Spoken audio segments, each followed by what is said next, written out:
Claro, Gracias. claro. Muchas gracias. Muchas gracias a ti. Muy bien, nosotros estamos aquí con Andrés Barrientos. Le damos la bienvenida porque él nos va a dar la alternativa para desburocratizar. ¿Y esa alternativa cuál es? Las zonas de libre comercio. Adelante, Andrés Barrientos. Bienvenido. Muchas gracias, Rosa María, por la invitación en este nuevo encuentro de Sociedad de la Libertad. Y un saludo a todos los que nos ven el día de hoy y que posteriormente también nos van a ver. Eh, bueno, en esta breve exposición quiero indagar sobre un aspecto de políticas públicas, un desarrollo económico más libre, sobre todo en nuestra región, en América Latina, donde tenemos vaivenes de inestabilidad, de falta de un... Entonces ahí, en ese punto, surgen las zonas especiales o zonas económicas especiales o las zonas de libre comercio, de cual aparecen las zonas francas también. Entonces, hoy tenemos un mundo más interconectado, más competitivo y se necesitan soluciones global. Hoy tenemos cerca de 7.000 zonas especiales en más de 145 economías en el mundo y en ellas mismas se emplean más de 100 millones de personas directamente y 2 veces más indirectamente. 600 nuevas zonas económicas especiales están siendo planificadas y construidas alrededor del mundo, dice Rebecca Greenspan, la secretaria general de la UNCTAD, que es el brazo de Naciones Unidas respecto a el comercio. Y hay 3 instituciones que yo digo fundamentales que apoyan hoy las zonas de libre comercio o las zonas económicas especiales. El Comité de Zonas Francas de las Américas, la ASFA, que es la asociación, que ya tiene 200 zonas francas instaladas en América Latina, más de 10.000 empresas trabajando, 2.1 millones de trabajadores directos, 4 millones indirectos, exportaciones superiores a 30.000 millones de dólares. La World Free Zones Organization, que surge en 2014 en Dubái, es la organización que surge como organización mundial de las zonas francas. Y esta fue creada en Ginebra, en Suiza, también. Lanzada posteriormente, como les dije, en Dubái. Por otro lado, tenemos en 2022 la UNCTAD en la Conferencia de las Naciones Unidas sobre Comercio y Desarrollo, muy importante. Y allí se habla ya de la Alianza Global de Zonas Económicas Especiales como un mecanismo de mejorar la economía global. Algunos antecedentes que tenemos hoy para entender la importancia de tener zonas económicas libres. Bueno, ¿por qué no? Países completamente libres, pero en el realismo tecnocrático y económico también hay que ir tomando decisiones de manera paulatina. Entonces, China con la pandemia dejó de exportar, y con la guerra arancelaria, mejor dicho, dejó de exportar 108 millones, 108.000 millones de dólares a Estados Unidos, ¿ya? Después, el Banco Interamericano de Desarrollo estimó que el nearshoring, es decir, la relocalización de empresas, traerá para América Latina por lo menos 70.000 millones de dólares. Y claro, eso es una apertura a las oportunidades. ¿Qué países lo logren captar de mejor manera? Vamos a ver, probablemente los que están liderando esta situación es Costa Rica actualmente, donde cerca del 15% del PIB depende de sus zonas libres y de la inversión extranjera directa. Y los ganadores han ido tomando ventaja de 70% de esta guerra comercial entre Estados Unidos y China, que hoy se está nuevamente volviendo a presencia. ¿Qué implica esto? 70.000 millones de dólares nearshoring para Latinoamérica.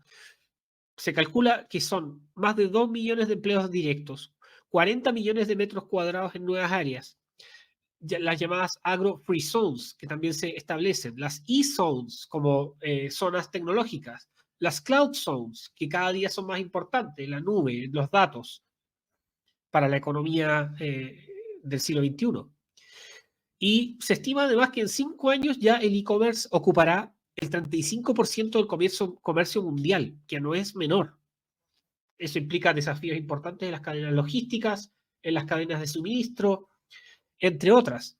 Y además, en un escenario de convulsión como el que tenemos hoy, obviamente los países más amigos y aliados van a tener que reforzar aún más sus alianzas económicas, estratégicas, políticas, entre otros. Entonces, un poco de definiciones también. ¿Qué hablamos cuando hablamos de zonas francas? La definición tradicional nos dice que son áreas geográficas y zonas delimitadas con seguridad en cuyo ámbito se desarrollan actividades industriales de bienes y de servicios, actividades comerciales, con normativas especiales en materia tributaria, aduanera y comercio exterior. Además, se ha señalado uno de los ejecutivos de la Organización Mundial de las Zonas Francas de que las zonas francas también permiten la sostenibilidad, porque las zonas francas serán sostenibles solo en la medida que incorporen procedimientos que protejan el medio ambiente y mejoren la calidad del trabajo de los empleados, adoptando tecnologías que faciliten la producción de bienes y servicios y en condiciones favorables para los empleados. Y lo otro, para ir desmitificando también respecto a las zonas francas, los contrarios a las políticas de zonas francas nos dicen, el problema que ocurre es que cuando estableces zonas francas, el fisco deja de percibir ciertos ingresos tributarios para redistribuir a los compatriotas. Pero bueno, esas críticas están muy alejadas de la realidad o de la data. Se plantea además que en la medida de las zonas francas gozan de beneficios tributarios, la actividad que desarrollan devuelve el país, y eso se ha medido en Uruguay, en Chile, en Costa Rica, la actividad que desarrollan le devuelve al país, a la sociedad, mucho más de lo que valen esos impuestos, en especial a través de la generación de empleo, inversión e innovación. En términos de cantidades, tenemos en América Latina cerca de 154 zonas francas, en Centroamérica 185, totalizando un total de 339 según la ASFA. Colombia estaría liderando esta estadística con 100 zonas francas en total, después de Nicaragua con 50, Costa Rica y Honduras con 39. La que genera la mayor cantidad de empleos está Colombia, que tiene zonas francas desde el año 1958 y genera 239.000 empleos, no es menor. Y por otro lado, bueno, Chile genera cerca de 36.000 empleos y un número de 2.115 empresas que interactúan. En Panamá está la zona libre de Colón, que tiene 2.500 empresas y que ya están situadas desde el año 1948. Y por otro lado, Honduras, desde el año 1976 a la fecha, ahora generan cerca de 310.000 empleos sus zonas francas. Entonces, en generación de empleos, el dato de la cantidad de las zonas francas por países puede ser relativo en cuanto al impacto que puedan tener en la generación de empleo y las exportaciones. Por ejemplo, Brasil con una zona franca genera 84.000 empleos, de acuerdo con datos de 2016. Y en tanto que países que disponen con mayor cantidad de zonas francas generan menos empleo, como sucede en Chile, Paraguay, Uruguay, Guatemala o Panamá. Así que eso es relativo, depende del tipo de zona franca, el régimen que se establezca y cómo se desarrollan las políticas. En términos de empleos generados, por ejemplo, Nicaragua tiene 441.000 empleos, Honduras 310.000 y El Salvador 240.000 o Colombia con 239.000. Cifras que superan ampliamente el caso chileno, que registra 36.000, por ejemplo, pero con una gran cantidad de empresas. Entonces, algunas observaciones generales que podemos hacer a las zonas francas es que en toda la lectura de las experiencias recopiladas de los distintos países, se estima que los objetivos que se persiguen a través de la instalación de estas zonas francas consisten fundamentalmente en atraer inversión extranjera directa, provocar generación de empleo, tanto directo como indirecto, el fomento de las exportaciones, bueno, en algunos casos que tenga una influencia importante sobre la política macroeconómica, como es el caso Costa Rica. Es posible también que se permita implementar planes piloto o laboratorios de ensayo de política económica en determinados territorios. Veamos el caso que se intentó hacer y que está aún en desarrollo pendiente en Reino Unido, en la zona de Newcastle, en zonas menos aventajadas económicamente, la instalación de zonas francas en esos territorios, cerca de 10, se tiene planificado. Y el otro concepto importante es que se puede atraer ciertos procesos de manufactura más avanzados tecnológicamente para la implementación en el país, para desarrollar distintas industrias y competitividad. Hay otra situación que me gustaría destacar, que las zonas francas hoy, las zonas francas, podríamos decir, modernas, las zonas francas que están más insertas dentro del proceso económico global, ya no conciben las zonas francas como un mero hecho de otorgar beneficios a territorios menos aventajados o territorios más distantes geográficamente, que es el caso chileno particular.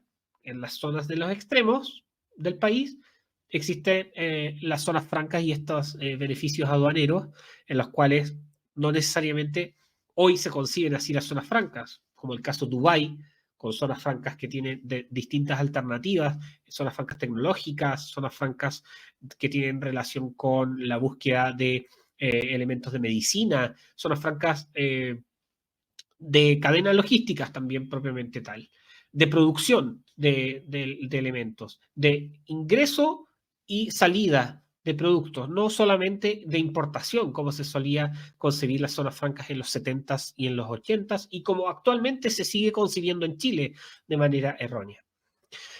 Entonces, algunos desafíos que se ven para el fenómeno de las zonas francas en esta breve exposición que podemos desarrollar es acerca de los diseños de los modelos de gestión de las zonas francas, que cada distinta zona franca tiene modelos de gestión diferentes, con administraciones diferentes, que pueden generar mercados, comercializar productos, servicios, ser incubadoras. Es importante el asesoramiento de las empresas que se radiquen, habilitación de ciertos mercados financieros, ya sea público o privado, para financiar emprendimientos que surjan en el marco de esas zonas francas. Además, otro desafío importante son el desarrollo de las plataformas logísticas de apoyo a las zonas francas, porque si no hay una red de infraestructura importante, obviamente es muy difícil crear un ecosistema que beneficie en toda su esplendor el desarrollo de una zona franca. Entonces debe habilitarse una plataforma de infraestructura y servicios necesarios para estas actividades como el empaque, el transporte, la distribución de las mercancías para el tránsito nacional e internacional.